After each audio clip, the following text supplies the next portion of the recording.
আসসালামু আলাইকুম। এক ভাই আমাদের কাছে প্রশ্ন করেছেন হোয়াটসঅ্যাপে। তিনি লিখেছেন, ভাই আপনাদের এই অ্যাপস দিয়ে আমার অনেক উপকার হয়েছে আলহামদুলিল্লাহ।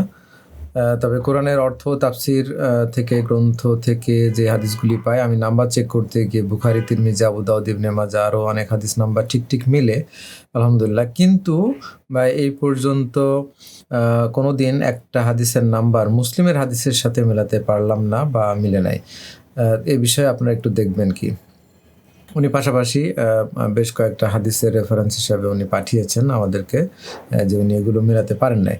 তো চলুন আজকে আমরা দেখি যে সহিহ মুসলিমের হাদিস বাংলা হাদিস অ্যাপ ব্যবহার করে আপনারা কীভাবে খুঁজে বের করবেন সে বিষয়ে।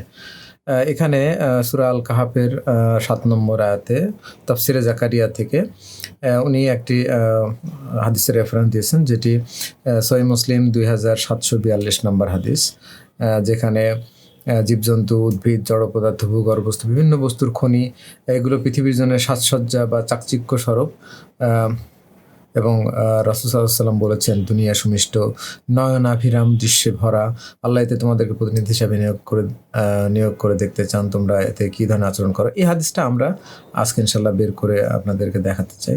সো এখানে হাদিসের নাম্বার আপনারা একটু দেখেন, ২৭৪২। তো আমরা হোম পেজে ফেরত যাই, এরপর আমরা হাদিস অংশে যাই।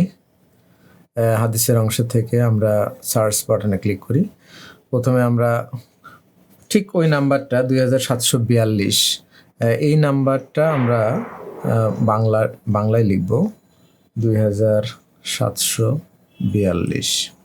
স্বাভাবিকভাবে হাদিস নাম্বার দিয়ে যদি সার্চ করতে চান সেক্ষেত্রে আপনাদেরকে প্রথম যে টিক মার্ক অর্থাৎ হাদিস নম্বর দিয়ে সার্চ, এখানে আপনাকে সিলেক্ট করতে হয় বা করতে হবে।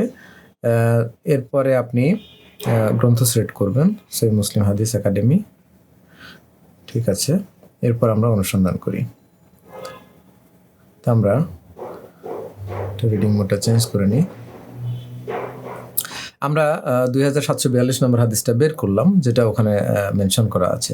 কিন্তু আপনি খেয়াল করে দেখুন যে এখানে এই হাদিসটি ওই বিষয়ে নয়, এটা সম্পূর্ণ অন্য একটি বিষয়ের হাদিস। এখন তাহলে আমরা কিভাবে বুঝবো যে ওই হাদিস নাম্বারটা সঠিক আছে কিনা, বা আমাদের অ্যাপসে যে নাম্বারটা দেওয়া আছে, নাম্বারিং করা আছে, সেটা সঠিক কিনা? সর্বপ্রথম একটা বিষয় আমি আপনাদেরকে বলতে চাই, সেটা হচ্ছে যে হাদিসের নাম্বারিংয়ের ক্ষেত্রে কিন্তু বিভিন্ন রকমের ভিন্নতা রয়ে গেছে। এর ভিতরে সবচেয়ে বেশি পরিমাণ ভিন্নতা রয়েছে সহিহ মুসলিমের হাদিসে। আপনি এখানে খেয়াল করুন যে হাদিস নাম্বার এখানে ২৭৪২, দেন হাইফেন দিয়ে ব্র্যাকেটের ভিতর ৫৭, এরপর আবার অবলিক দিয়ে ডট দেওয়া আছে। এর কিন্তু একটা অর্থ আছে, অর্থাৎ এই হাদিস নাম্বারটা যেমন ২৭৪২ নম্বর হাদিস, আবার ৫৭ নম্বর হাদিসও পাশাপাশি আপনি দেখবেন যে অনেক সময় এখানে আরও একটা নাম্বার, অর্থাৎ ওই নাম্বার অর্থাৎ ৩টা হাদিসের সমন্বয় এখানে হতে পারে, মানে 3টা হাদিসের নাম্বারের সমন্বয় এখানে হতে পারে। এবং আপনি খেয়াল করে দেখবেন যে সহিহ মুসলিমের যে ভূমিকা অধ্যায়, সেখানে অনেক হাদিস আছে যে সমস্ত হাদিসের কিন্তু আদৌ কোনো নাম্বার নেই। তাহলে এখন এই পরিস্থিতিতে আমরা কিভাবে যে হাদিসটা আমরা তাফসিরে দেখলাম সেই হাদিসটা কিভাবে বের করব? এর বের করার সব পদ্ধতি সেটা আমি আপনাকে দেখাচ্ছি।